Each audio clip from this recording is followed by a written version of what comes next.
এ মুসলমান, আমার বড় কষ্ট হয়। আজকে মোবাইল তোমার পকেটে জায়গা পাইলো, মোবাইল তোমার পকেটে জায়গা পাইলো, কিন্তু একটা তসবিহ তোমার পকেটে জায়গা পাইলো না। এমন হতভাগা কপাল পোড়া মুসলমান আমাদের সমাজে আছে না নাই? এই যে ছোট্ট একটা তসবিহ, 33 দানার একটা তসবিহ, আহারে আজকে যদি মনে করেন আজরাইল আসে আপনার জানটা কবজ করতে, আমার বড় আফসোস লাগে, বড় কষ্ট লাগে।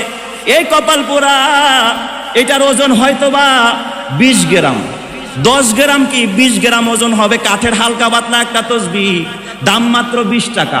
এই তসবিহটা তোর পকেটে জায়গা পাইল না, অথচ আধা কেজি ওজনের একটা মোবাইল তোর পকেটের মধ্যে জায়গা পাইল। হাসরের ময়দানে আমার রবের সামনে দাঁড়ায় হিসাব দেওয়া লাগবে কি লাগবে না? আমি যদি এখন জিজ্ঞাসা করি কার কার পকেটে তসবিহ আছে, সকালবেলা 100 বার পড়বি সুবহানাল্লাহ, বলেন না সবাই? আরো জোরে কর।